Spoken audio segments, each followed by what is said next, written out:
Awalnya saya benci, awalnya saya nonton video Pak Paul, saya benci Pak Paul. Bukan benci sih, kayak nggak suka aja. Kenapa ini orang Cina ngomong kayak gini? Sebentar, ini balik lagi. Tadi kan sudah saya jelaskan. Yang penting responnya. Khotbah itu saya tidak membuat hati saya ingin percaya sungguh-sungguh. Apakah seperti itu sudah diatur oleh Tuhan Yesus, Pak Paul? Tapi kalau udah kayak gini saya, Nabi ke-26, siapa yang kepengen coba? Wah, mau dibunuh orang begini, setiap hari saya di sini naik sepeda. Saya ngerti. Berarti kalau waktu umur Pak Paul 16 tahun, 15 tahun, Pak Paul belum dipilih dong oleh Tuhan Yesus. Atau gimana? Sebentar. Apakah di luar Sebentar Pak, jangan dipotong Pak. Jadi harus satu-satu diberesin dulu nih. Ya. Jangan nanti satu yang satu, belum ini nanti lompat-lompat lagi, nanti kita nggak kelar, saya beresin satu-satu nanti. Nah, ya. Karena pertama saran saya, jangan menggunakan istilah yang tidak ada di dalam Alkitab. Ya. Karena sebelum melanjutkan, kami informasikan kepada Anda. Channel ini berbeda dengan channel yang pernah Anda kunjungi di YouTube. Masterway Channel mengajak Anda untuk bereaksi menanggapi isi narasi atau berita sesuai dengan video yang kami tayangkan ini. Tujuannya untuk menguji, mengkoreksi, dan menilai validitas kebenaran fakta dari narasi atau berita dari media sumber berita yang dipertontonkan di media sosial dengan tujuan yang berbeda-beda. Silahkan tulis masukan Anda di kolom komentar supaya netizen mengetahui validitas berita sebelum percaya dengan informasi berita yang ada di media sosial. Silahkan Anda subscribe terlebih dahulu sebelum Anda mengutarakan pendapat Anda di kolom komentar, supaya pesan komentar Anda kompatibel dan efektif untuk mengedukasi masyarakat. Simak seluruh isi video ini sebelum Anda komentar supaya tidak gagal faham. Kami akan memberi tanda pin atau tanda cinta dari masukan Anda yang berkualitas dan berpotensi membangun. Terima kasih. Dan salam damai bersama Masterway untuk Indonesia. Saya mau tanya satu pertanyaan lagi. Apakah seluruh hidup manusia, dari dia lahir, semua manusia, dari dia lahir sampai dia mati, sudah diatur oleh Tuhan? Tadi penjelasan kemarin kan Pak Paul bilang, yang panggil itu kan, saya mau tanya, apakah orang dipanggil sudah diatur Tuhan? Misalnya saya waktu awal Desember itu kan ketemu channel Pak Paul. Awalnya saya benci, awalnya saya nonton video Pak Paul, saya benci Pak Paul. Bukan benci sih, kayak nggak suka aja. Kenapa ini orang Cina ngomong kayak gini? Tapi setelah saya nonton selama 1 minggu, saya malah jadi suka dengerin. Saya malah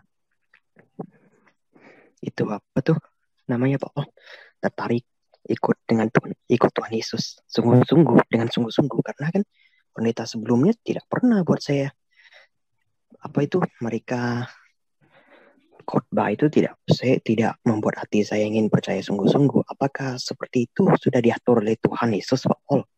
Apakah semua hidup manusia ini, misalnya dia dipanggil oleh Tuhan Yesus, seperti yang tadi saya bilang itu, saya ketemu channel Pak Paul, apakah sudah diatur? Dan misalnya orang teroris yang ngebunuh orang-orang di gereja itu, yang menganiayai orang Kristen, apakah dia sudah diatur begitu sejak sebelum dia tercipta di bumi ini, Pak Paul? Itu pertanyaan saya, Pak Paul. Sebentar, ini balik lagi. Tadi kan sudah saya jelaskan. Yang penting responnya. Kalau misalnya saya menerima dengan sungguh-sungguh, apakah itu sudah diatur Tuhan seperti itu? Enggak. Atau belum? Itu kehendak bebas. Kehendak bebas, bro. Sebentar, jangan dibentak, karena ini anak 15 tahun, ya. Ya, itu kehendak bebas. Harus sabar, ya, karena memang pemahamannya akan berbeda. Jadi bukan diatur oleh Tuhan Yesus, Pak Paul. Misalnya ada orang yang menerima Tuhan Yesus dengan sungguh-sungguh, dan orang yang main-main, maksudnya tidak serius menerima Tuhan Yesus. Jadi itu bukan diatur oleh Tuhan ya, Pak Paul? Sebelum kita ada di bumi kan sedang... Itu adalah kehendak bebas. Di dalam Amsal dikatakan, lihat hikmat berseru-seru di pinggir-pinggir jalan. Artinya apa? Cara orang untuk menerima Tuhan Yesus itu, untuk mengenal Yesus atau untuk mendengar Injil itu ada berbagai macam cara. Dan itu ada di semua. Makanya tidak ada orang bisa menyangkal, oh saya belum pernah dengar Injil. Nggak bisa. Nggak bisa orang menyangkal, oh saya belum dengar Injil. Nggak bisa. Karena itu sudah ada di mana-mana. Baik melalui YouTube, apalagi sekarang ya, mau melalui YouTube, melalui segala macam, ada di mana-mana. Jadi orang nggak biasa sangka lagi, oh, saya belum pernah dengar. Udah, kamu udah pernah dengar? Tidak ada yang bisa menyangkal belum pernah dengar. Karena ada di mana-mana Injil itu sekarang. Gitu, termasuk kamu dengar YouTube saya, ya itu begitu. Gitu ya. Jadi walaupun itu ada prosedurnya, ada prosesnya semua, tetapi semua itu sudah diatur sedemikian rupa, semua proses-proses itu dalam keserasian alam. Dan kita semua dikondisikan untuk pernah mendengar Injil. Di zaman kasih karunia ini, di akhir zaman ini terutama ya. Kita ada di penghujung zaman. Begitu. Tapi yang di apa itu Pak Paul? Yang jadi kalau misalnya orang-orang yang menerima Tuhan Yesus dengan sungguh-sungguh seperti Pak Paul, itu pilihan Pak Paul atau diatur Tuhan begitu? Ini kehendak bebas juga. Kita boleh menentukan diri kita sendiri untuk percaya kepada Tuhan dengan sungguh-sungguh atau enggak. Karena kenyataannya banyak orang yang pura-pura. Kenapa dia pura-pura? Ya karena dia punya pemikiran-pemikiran yang berbeda. Nah, itulah dia. Dia mau ngakalin Tuhan. Nanggap ya. Banyak orang-orang yang nggak tulus hatinya. Dan itu Tuhan juga kasih. Anda yang tidak tulus hatinya, itu keputusan loh. Semua keputusan loh. Nggak ada Tuhan yang buat dia ini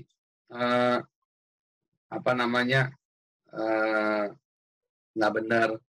Ya, kecuali orang itu sudah memang niat nggak benar dan memang mencelakakan, biasanya didorong sekalian. Nah, dikeraskan hatinya.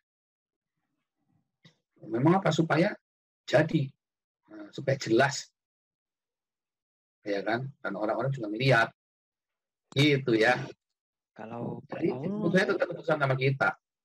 kalau Pak Paul percaya karena putusan atau dipilih oleh Tuhan? Keputusan. Jadi Pak Paul lahir baru kelas 3 SMP kan? Pak Paul Ya, itu keputusan langsung saya. lahir baru atau Pak Paul langsung lahir baru atau tunda-tunda dulu? Saya waktu itu langsung lahir baru. Tapi kan ada sisa-sisa ketidakmurnian itu yang Tuhan bongkar di hati saya. Contohnya, kenapa sih saya dulu SMP, saya ingin, kalau tanya mau jadi apa, saya ingin jadi pendeta. Kenapa? Karena saya banyak melihat pendeta-pendeta itu kaya-kaya. Saya banyak melihat pendeta itu keliling dunia. Saya pengen seperti itu. Enak ya, cuma ngoceh-ngoceh doang, keliling dunia, duitnya banyak. Ya kan? Sejujurnya kan begitu kan? Dulu saya nggak mau mengakui, tapi kan sekarang saya mengakui sejujurnya memang dulu saya pengen jadi pendeta gara-gara itu. Saya dulu juga gitu, kelas 1 SMP dulu. Saya juga mau jadi pendeta karena ingin jadi orang kaya. Makanya Tuhan murnikan saya, Tuhan hajar saya dengan segala macam penderitaan dan direndahkan begitu rupa. Padahal saya sudah kerja baik-baik.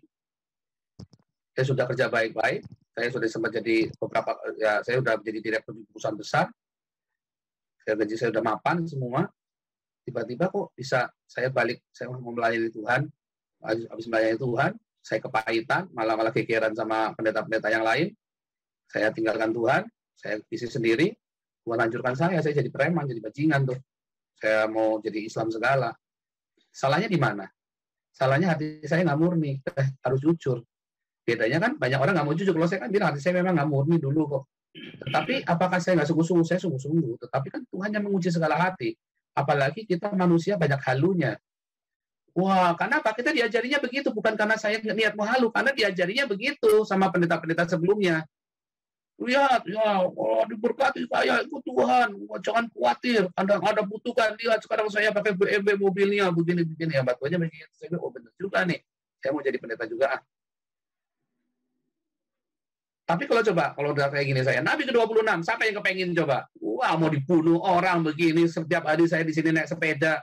Saya di sini pelayanan naik sepeda loh. Pergi-pergi loh. Ya, naik sepeda, bener-bener ngontel naik sepeda. 15 kilo pun saya naik sepeda. Ya, kecuali kalau udah lebih dari itu, ya saya naik kereta.